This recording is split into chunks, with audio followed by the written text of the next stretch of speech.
Okay, good evening, everyone.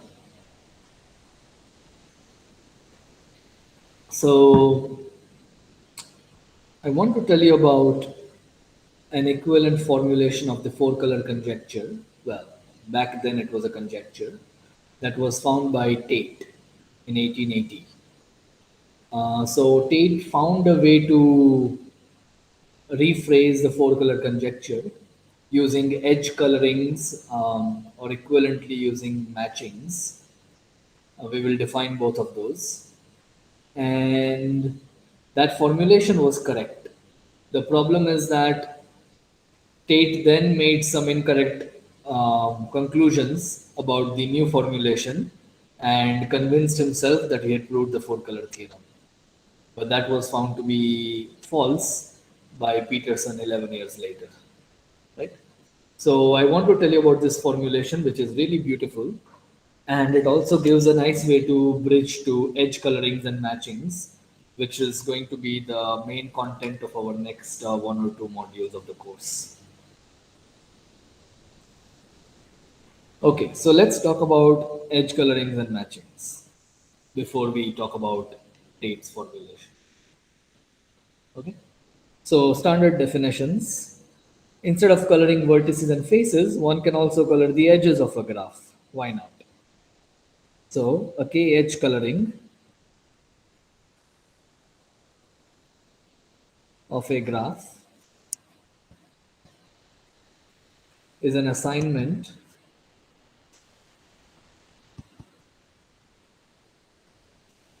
of K colors to its edges. Okay? So, in other words, it's a function from the edge set of the graph to the colors 1 up to K.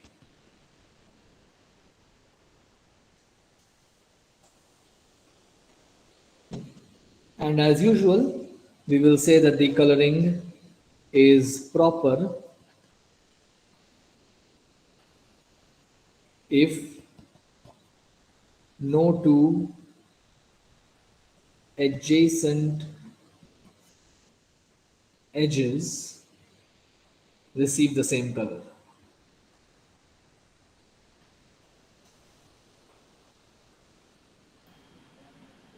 Sir, can you recap what you just said in the last 5 minutes? Because I just entered now. I haven't said anything important. I have just written down these two definitions that you can see on the screen. Okay? Okay, but I am seeing only one definition, the definition of KH coloring. Yeah, and when it is proper. So that Okay, is definition number two. fine. Okay? Okay, fine. Good. All So right. it is the first slide, right? Yes. Okay, fine. Okay. And secondly, we say that a graph is k edge colorable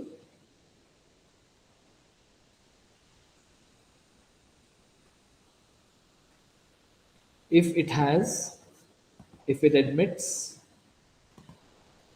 a proper k edge coloring. So Yeah, go ahead. how does the cases work for multiple graphs? Right. So we will allow, generally speaking about edge colorings, we allow multiple edges, but we will assume that the graph is loopless. Right? So if there are multiple edges joining two vertices, then clearly in a proper coloring, all the three edges will have different colors because they share at least one vertex. In this case, they share both vertices. Right? Yeah. So in other words, if I give you a KH coloring to check whether it is proper or not, you look at a vertex, you look at each vertex, and you should see as many different colors as the degree of the vertex. Okay, so if the degree of the vertex is 3, you will have 3 different colors at that vertex. And if that happens for every vertex, then you have a proper KH coloring. Okay? So if the graph G has maximum degree big delta, then we need at least big delta of colors. That's right. Exactly. Means I think there is a much stronger result to say that it is either can be colored using big delta or big delta plus one. That is true. What you are referring to is called Wissing's theorem Yeah, that we'll be visibility talking theorem. about in the next module. Right? Okay, fine. Good. So if you have a vertex of maximum degree big delta, you need at least that many colors. That part is clear. Okay. So now let me ask you a question. Recall, Sir, I have a question. yeah. So here we are allowing multiple edges but not loops. Why? Um, Because I think that if there is loops, that should not create any problem. Means if because since we're allowing multiple edges, then what is the problem with loops? well, basically, loops are not going to add anything to the theory. So there are no results which show anything interesting about loops, Okay. right? So, and you will see why we are not allowing loops in a second once I talk about matchings. So, edge colorings is very closely related to matchings. Okay. Okay. So when you have multiple edges between, so suppose between two vertices U and V, we have k edges joining them. Mm. Then each one of those k edges must get a different color. That's right. That's Okay. right. So, I want you to recall that in a proper K vertex So basically coloring, that. So basically that will happen for every pair of vertices UV having multiple edges between them. right. In a proper K vertex coloring, each color class corresponds to a stable set, also called as an independent set.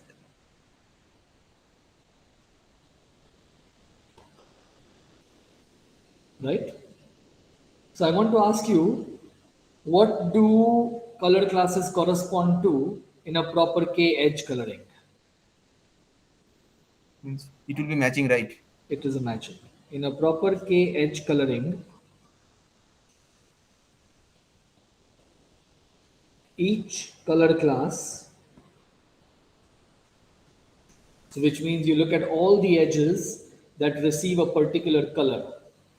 Okay? These edges will correspond to what is called a matching of a graph. Right? And so I need to tell you what a matching is in case you haven't seen it before or if you have forgotten. But you might have seen matchings in previous courses. Okay? So what is a matching? Let me give you an example.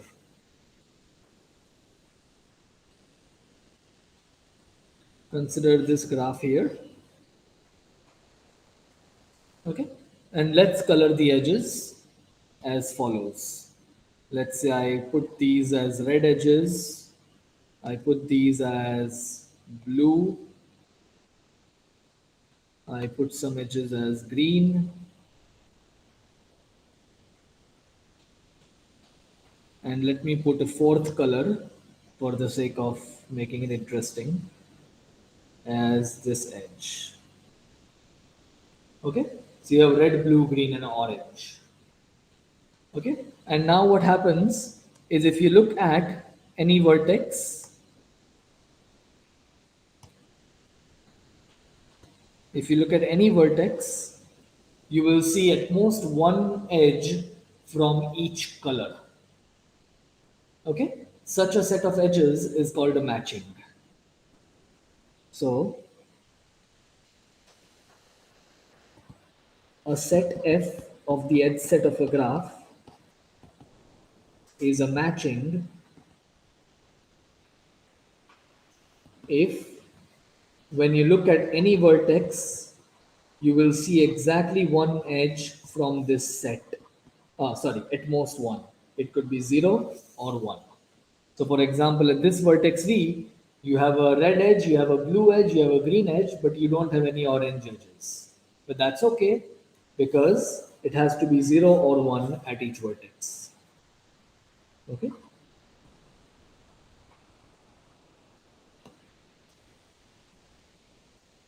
And we will say that a matching is a perfect matching if it is equal to 1 for each vertex. A matching F So alternatively, we yeah, can say that means we can restrict the definition of matching as no two edges in the set share a common endpoint. yeah, it's the same definition, right? Exactly. Yeah, yeah. If you have a common endpoint for two edges, then the intersection at that vertex will be equal to at least two, right? Yeah. So a matching is a perfect matching if the intersection with the cut of each vertex with each trivial cut is exactly equal to 1.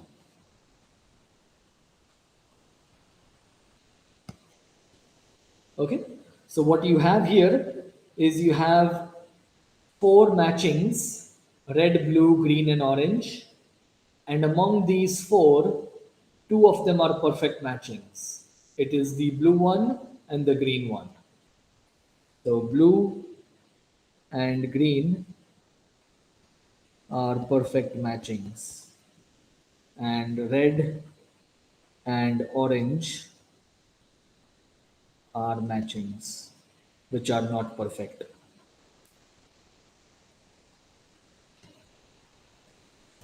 Okay? So does everybody agree that in a proper K edge coloring, each color class will correspond to a matching? That just follows from the definition of a proper K edge coloring. Okay? Are there any questions or concerns regarding the definitions? Sir, I have a question. So Yeah. basically, means previously in assignment 1 or 2, we came up with the notion of line graph. Hmm. Okay, so basically we can say that an edge coloring of a given graph G is basically a vertex coloring of its line graph. That is correct, yes. Uh-huh. And so sir, why do we study edge colorings in particular? Because we can study vertex colorings. Oh, well. Hmm. Okay. Because sir, So, yeah. I means I just saw in a book that there is a characterization of line graphs using forbidden induced subgraphs. Hmm. Means it is actually a very strong result, but it characterizes the line graphs Hmm. using forbidden induced subgraphs. I mean basically just as means Kuratowski's theorem characterizes planar graphs in terms of forbidden minors or subdivisions, whatever may be. Hmm. So there is an alternate equivalent characterization of line graphs in terms of forbidden induced subgraphs. Okay. So now we know that edge coloring of a graph is basically vertex coloring of a line graph. So ultimately we can switch to the problem of vertex coloring. So why are we bothered about edge coloring? Hmm. Okay. So no easy short answer to the question. I'll probably have to answer it more later. Um, so first of all, vertex coloring is a hard problem, right? So determining the what is called the chromatic number, which is the minimum number of colors required to color the vertices, is Yes, yes, an NP hard problem, right? yes, yes, yes, While you are right that edge coloring and vertex coloring are related to each other through the line graph, edge coloring is of interest in its own right for the simple reason that you have results like Wissing's theorem that you had referred to earlier. In the case of edge coloring, you have results like Wissing's theorem, yes. right? Exactly. Yeah, But such a result does not exist for vertex coloring, yeah, yeah. Obviously. Yes, yes, yes, right? Okay, yes. so edge coloring is of interest in its own right. Secondly, edge coloring is generally coupled with matchings, and the difference between matchings and vertex colorings is significant. In matchings, many problems in matchings are solvable in polynomial time. However, the situation is very different for vertex colorings. Problems are generally not solvable easily in the case of vertex colorings, Okay. right?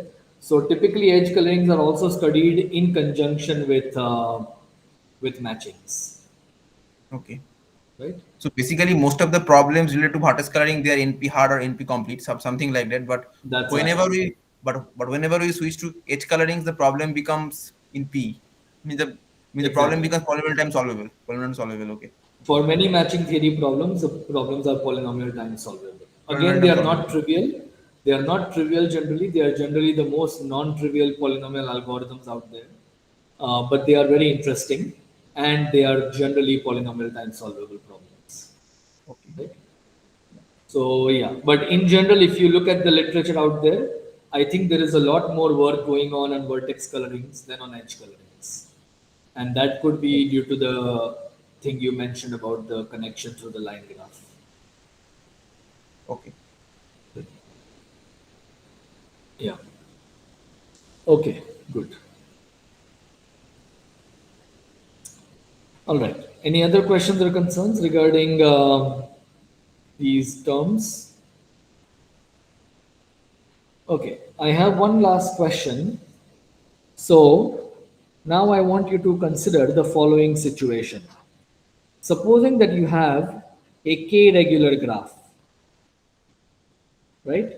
K regular meaning each vertex has degree k.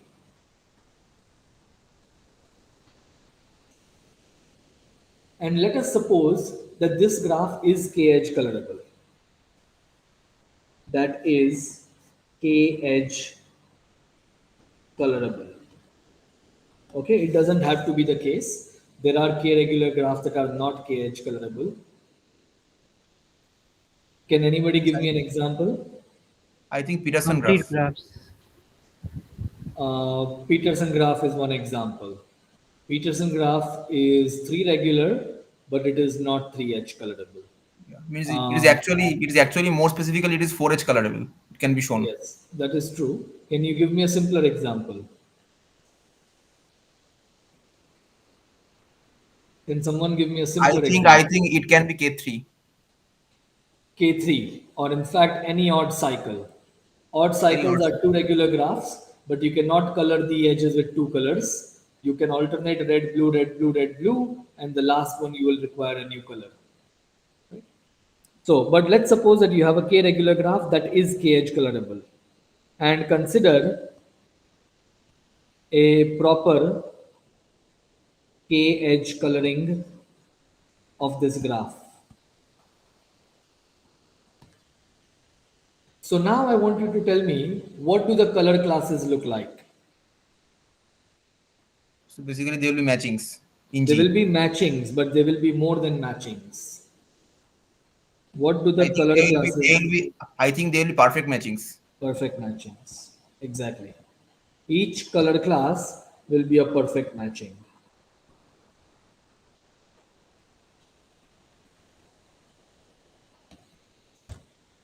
Okay, PM generally abbreviates to perfect matching. Does everybody see that?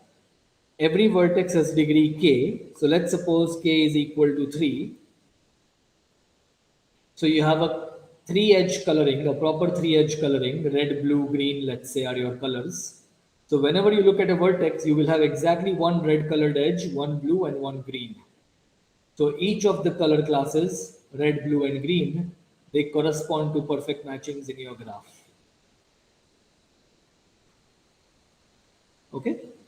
Let's take one example. Let's go back to the previous example and let me turn the orange colored edge into a red colored edge.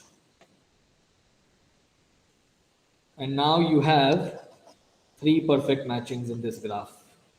Blue, green, and red, they are all perfect matchings. Sir, I Okay? think, sir, the last argument which you wrote that every such color class must be perfect matching. Using this argument, we can indeed show that Peterson graph is not 3H colorable.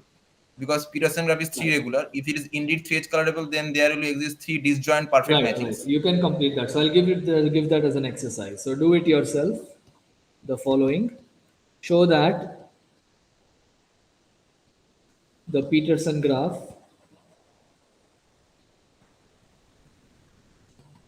is not three edge colorable. Okay?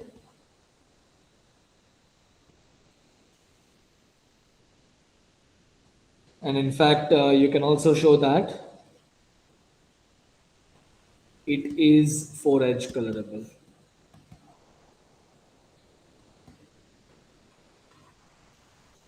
Okay? Good. All right. So that's all the definitions we need to talk about Tate's equivalence.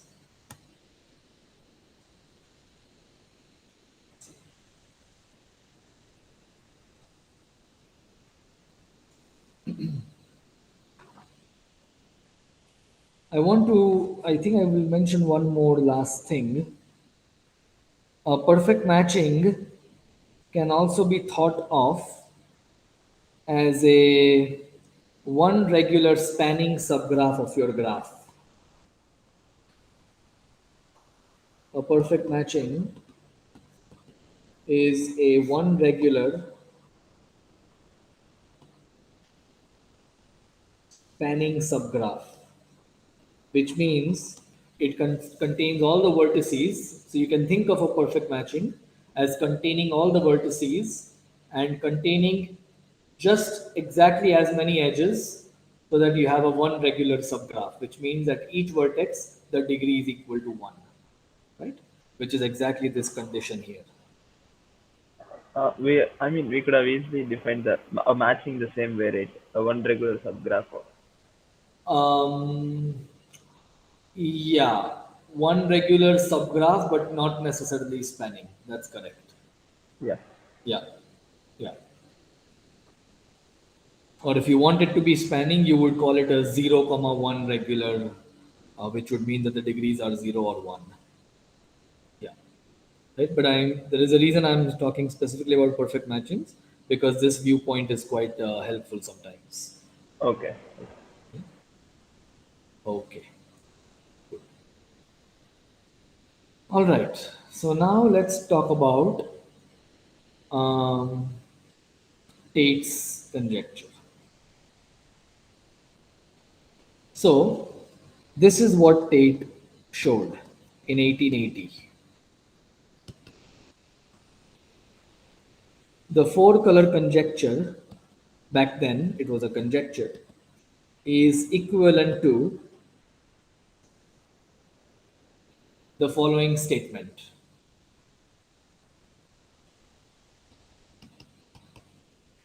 Every three connected cubic plane graph, cubic is three regular, to remind you,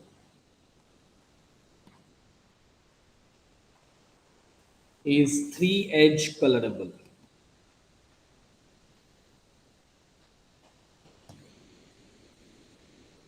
Okay.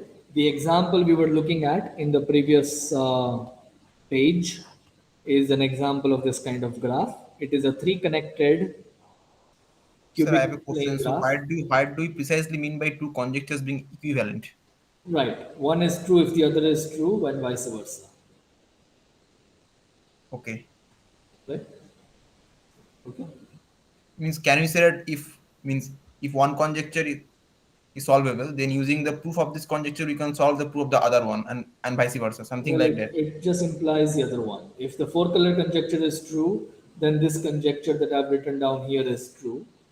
And if you can prove this, then you would have proved the four color conjecture. Okay, okay, okay, okay. Right?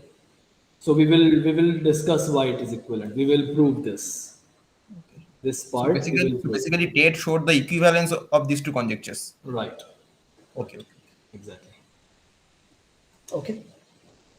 So this graph that we were looking at is a three connected cubic plane graph, and it is three edge colorable as we saw on the previous page, right? We saw three perfect matchings, and these three perfect matchings constitute a three edge coloring of this graph, right? So three edge coloring is the same as saying that the edge set of the graph G may be partitioned into three disjoint perfect matchings. Right? By disjoint, I mean you view them as edge sets, and as edge sets, they are disjoint.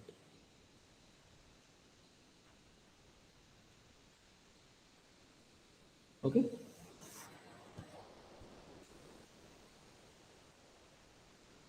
Okay, so let's see how. So I want to tell you a bit more about this equivalence, right? And we will prove in particular why this equivalence holds, right? Which is what Tate proved. So Let's recall the four color conjecture in its original formulation or one of its original formulations. Every loopless planar graph is four vertex colorable. Okay, this was one of the conjectures, this was one of the statements we discussed in our first lecture about the four color theorem. Right? Now remember, multiple edges don't matter. So let me remove loopless and let me call it simple. Okay? Proving it for simple proves it for all loopless graphs. Okay? Now what you can do is, well, you see, if you want to prove that a simple planar graph is four vertex colorable, let's say this is your given graph. What you can also do is you can add more edges. You can keep adding more edges to make sure that your graph is still planar. And now you can color this graph, right? If you can color this graph, then of course you can color any subgraph of it, right? So by adding edges, you're only making the problem more difficult. And therefore, you can restrict yourself to graphs that are maximally planar, right? These are also called triangulations, you might remember. Every face becomes a triangle. Every face boundary is going to become a length 3, which will be a triangle because your graph will be non-separable. So basically, number of edges is maximized. Right, exactly. So if you do this, if you play this game of adding edges, then I think in a maximal planar graph, there will be exactly 3n minus 6 edges, right? Or n is the number of that's vertices. right. We have already discussed that. That is a consequence of Euler's formula, right? So if you allow addition of edges, then you might as well say that every simple three connected triangulation, basically triangulations are always three connected except for the graph K3, and that is clearly four colorable, right? So we won't worry about it. So every simple three connected triangulation is four vertex colorable. Okay, so it suffices to prove this conjecture in order to prove this one, right? And they are equivalent. You can check that each of them implies the other one.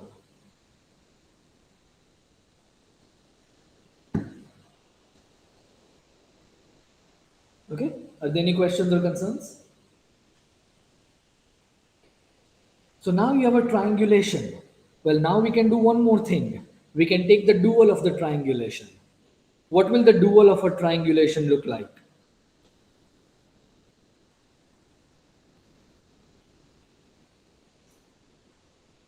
I think it will be 3 regular graph. It will be a three regular graph. Exactly. So Because now, yeah. by duality, we can take the dual, and the dual will be another simple three connected graph. But now the triangulation will become a cubic graph. And now, instead of coloring the vertices, I will color the faces, right?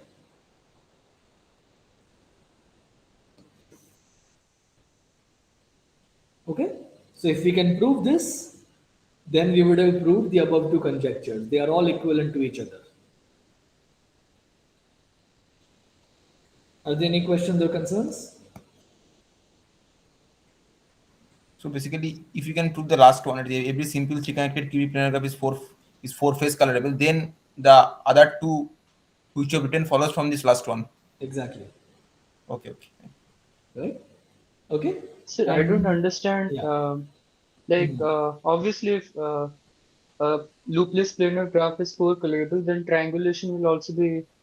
I mean, the opposite is true. If the triangulation is colorable, then the loopless planar graph will be four colorable. Yeah.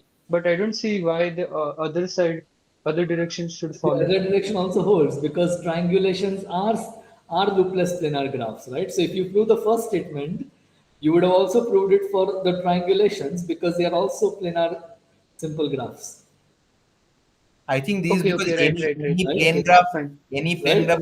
is a subgraph of plane triangulation. Right, No, that I is in was, one direction, and now we are yeah, looking yeah. at the other direction, but the other direction is only weaker, right? So this So looks like a stronger version may I ask because a question? So where does three connected come from? Three connected triangulation. right. So basically, you can prove that triangulations are three connected except for K3. So I'll put it as a Oh, do it okay. yourself. Yeah. So do it yourself. Prove that all triangulations are three connected except K3. So I have a question here. So by triangulation we mean a face which is a triangle. Well, we mean a plane graph in which each bound face is bounded by a length 3 cycle. Okay. So the unbounded face must also be bounded by length 3 cycle. Yes, the unbounded face as well. Yeah, Okay. exactly. Right. Okay, fine. Okay, good. Yeah, means So, basically, so yeah, if we relax that the means if we relax the fact that the unbounded face also is bounded by 3, then I think this did not hold. Means all triangulations would be 3 connected. yeah, you need to also yeah, Yeah, you yeah. need to also do the unbounded face. Yeah, You yeah. need to triangulate. Because then we can simply take K4 minus an edge. There every face is a triangle except the unbounded one.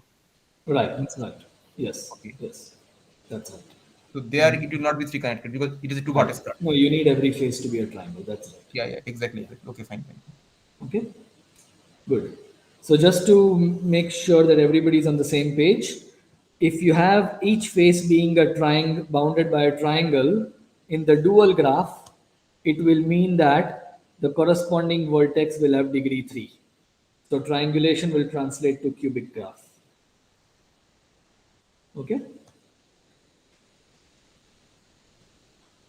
So now you're looking at cubic plane graphs and you are coloring faces instead of vertices. If you can do that, then in the original graph, you will get a vertex coloring, right? And now, finally, what Tate showed is this last part. Tate showed that this is equivalent to, rather than coloring the faces with 4 colors, you can color the edges with 3 colors. Every simple 3 connected cubic plane graph is 3 edge colorable.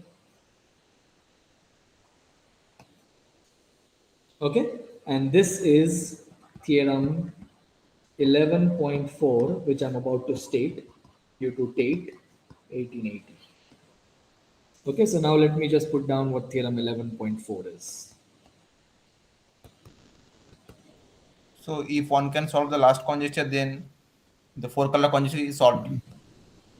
That's right. That's right. That was Tate's main contribution, but then he made a false statement and he concluded that he had proved the 4 color theorem. So a 3 connected cubic plane graph is 4 face colorable if and only if it is 3 edge colorable.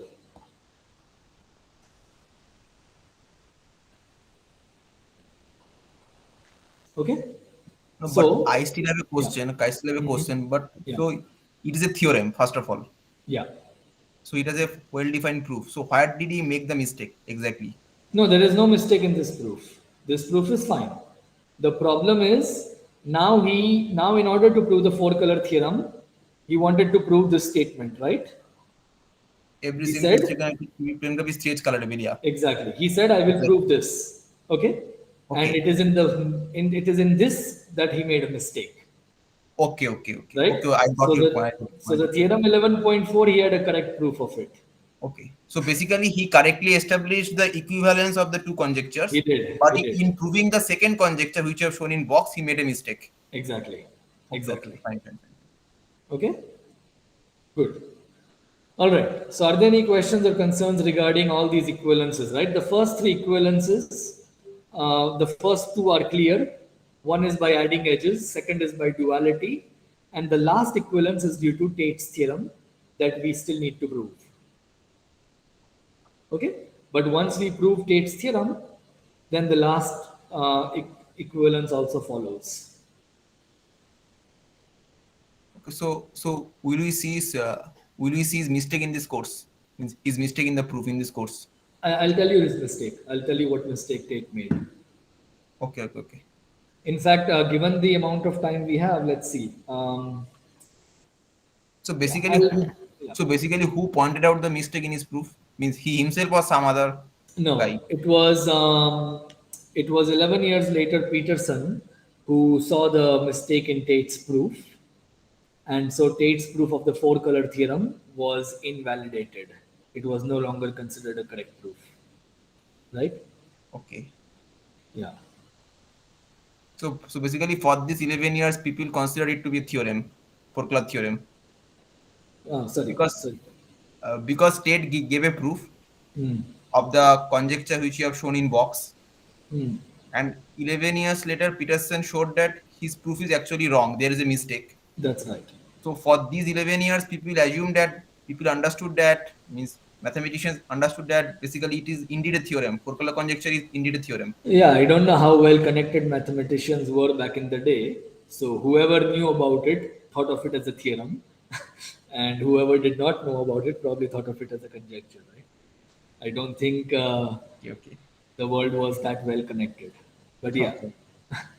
Yeah, after all, it was in 1880. yeah, exactly. Yeah. Okay, but Peterson pointed out the proof. Yeah. Okay, fine. Okay. Any other questions or concerns? So let's prove Tate's theorem. We will only prove one direction today, and we'll prove the more difficult direction tomorrow. Okay. So, what is intuitively easier? If you have four colors, going to three colors might be easier, or the other way around.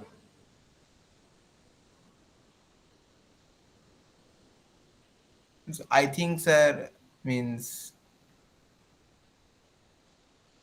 backward direction will be easier.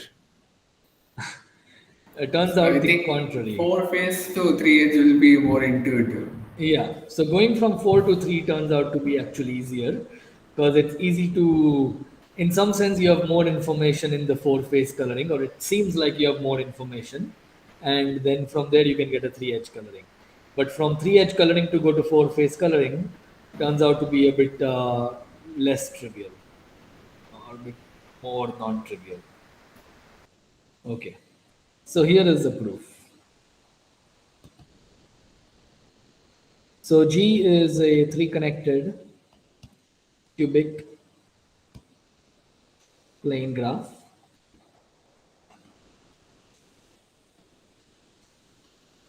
And let's prove the forward direction. Suppose that the graph G is four face colorable. Okay? And let us suppose that C is a proper four face coloring. We are going to choose the colors in a very convenient fashion, okay, so that we can prove things. So it is a function that takes a face of the graph and gives it one of four colors. These four colors are going to be members of Z2 cross Z2. Okay, so the four colors are going to be alpha 0, 0, 0, alpha 1 is 0, 1, alpha 2 is 1, 0, and alpha 3 is 1, 1. Okay, these are going to be our four colors. Why not? So, sir, I have a question. So, we are writing Z2 plus Z2 just for convenience of the proof, right? Right. means We are why- going to. We will do addition modulo 2. Okay, okay. Yeah. Fine, Yeah. fine. Okay. So what we'll do now is the following. For every edge of the graph, notice that this is a three connected graph. So what will happen is there'll be a face on this side and there'll be a face on this side.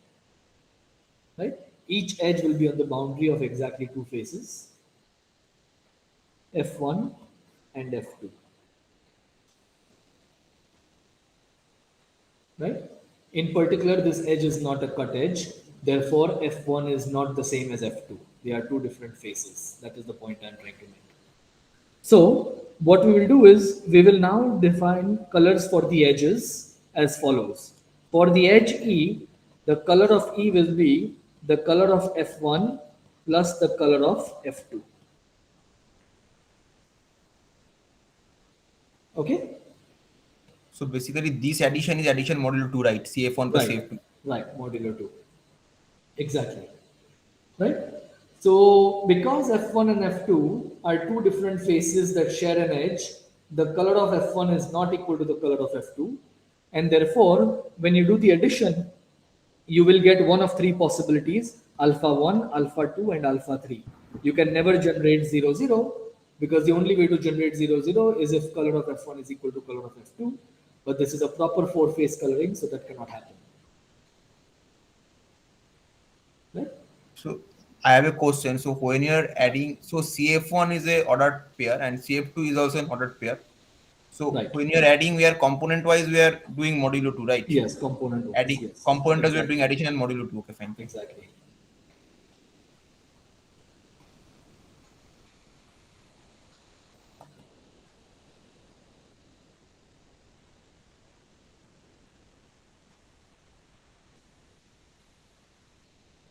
Okay. So which means that we will get an edge coloring, we will get a three edge coloring. Whether it is proper or not, we still need to discuss, right? So this gives us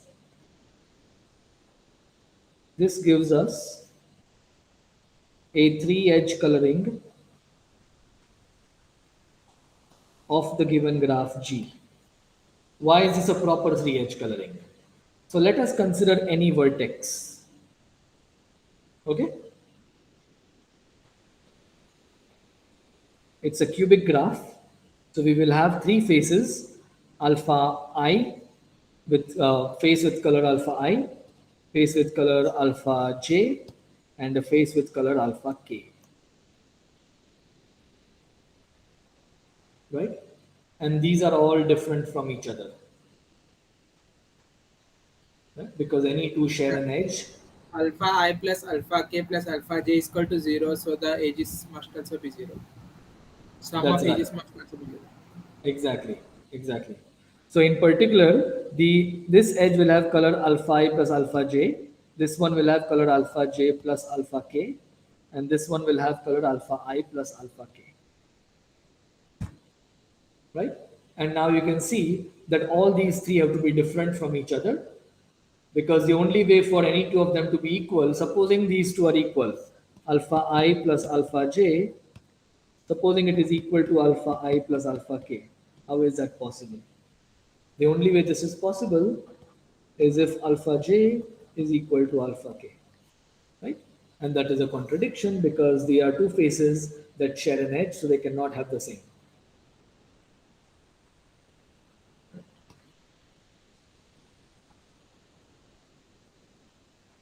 Right? So all the three colors assigned to these three edges, they are actually different, and that means what we have is a proper three edge coloring. Thus, we So have, basically, we are done in the forward direction, right? yeah, that's right. We're We have done. a proper three edge coloring of the graph G. Okay, so this finishes the proof of the forward direction. We still need to prove the reverse direction. Sir, can you wait for a minute? I just copy something. Yeah.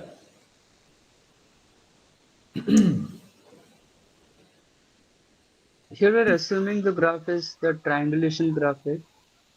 No, it's not triangulation. It's a cubic graph. Okay, okay. We took the dual of the triangulation. So the dual we got is a cubic Yeah, graph, okay. which may not be a triangulation again.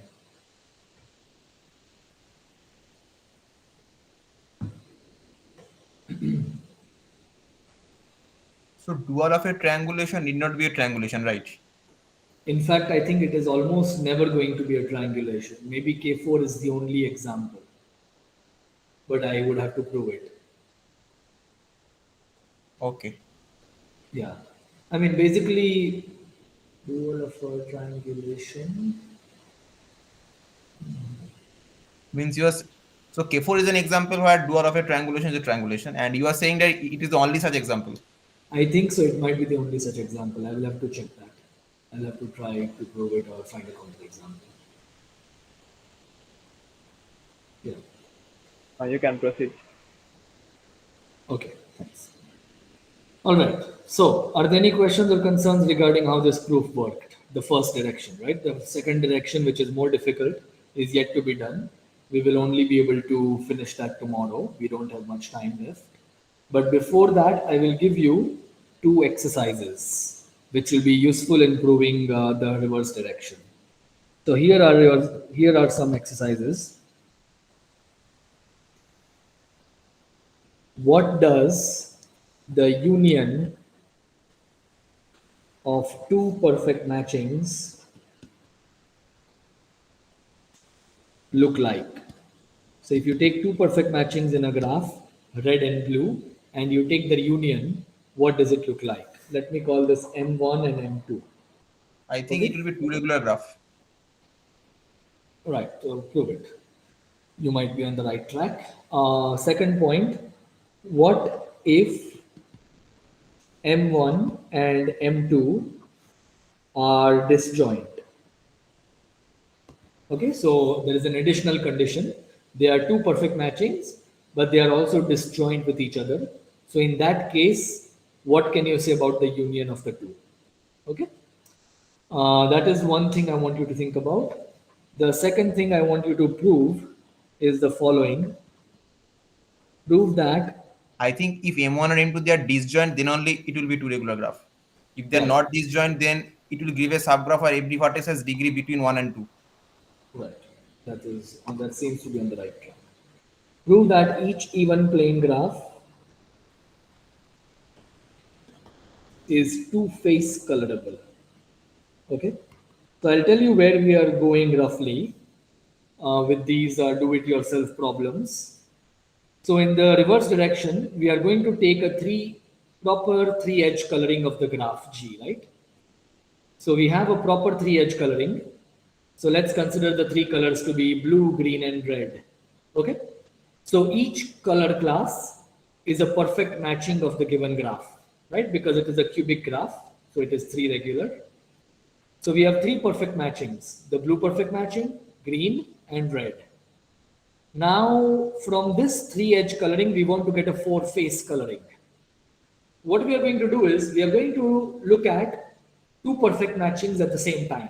We are going to look at the subgraph formed by the blue and the green perfect matchings, and then we are going to take the green and the red. Okay? If you look at any two, we will try to color the faces of this graph formed by the blue and the green edges. Then we will try to color the faces of the other graph, which is formed by the green and red edges. And now we will combine these two-face colorings into a four-face coloring of the final graph. Okay, it's a bit like magic, but So, yeah, sir, can you just repeat the last? So, what we are doing, so we have three edge disjoint perfect matching, suppose blue, green, and red. We are right, taking the subgraph induced by blue union green right, and considering one of its face coloring of blue union green, right, right, and it will be two face colorable because every right. such it will be a cycle, every face will be a cycle. Yeah, let's not go into that. That is one of the exercises. So it will And be two-face colorable. two face colorable. So, blue union green will be two face colorable. Similarly, green union red will be two face colorable. Exactly. And And now then we are we going to combine them okay, into a four-face coloring of the final graph. okay, fine. Okay. So this is the upshot. We will do the details tomorrow. But in the meanwhile, please try solving these problems on your own because we are going to make use of them. Okay. So that's all for today. And But is sir, there any I have a questions? question. Yeah, go I have a ahead. question. So where exactly will the second point find be useful? Like each even plane graph is two-phase colorable. Hmm. Right. So where exactly will this fact means we'll Yeah, use so this fact? we'll take two-phase colorings of these two graphs and we'll combine them into a four-phase coloring of the final graph. But Okay, again, there are details which we need to work out tomorrow. okay, okay, Okay. okay. Fine, fine, fine. All right. So that's all for today. And tomorrow, time permitting, I'll also tell you a bit more about the actual mistake Tate made and stuff like that.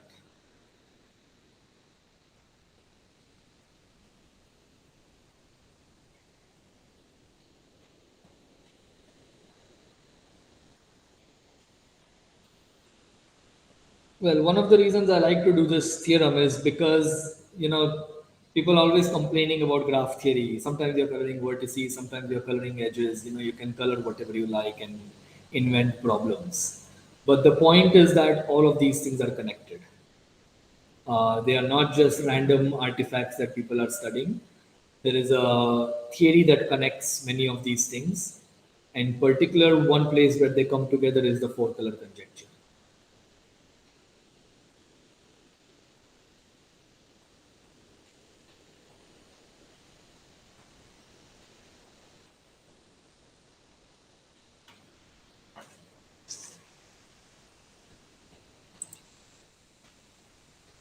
Anyway, so I'll stop recording now.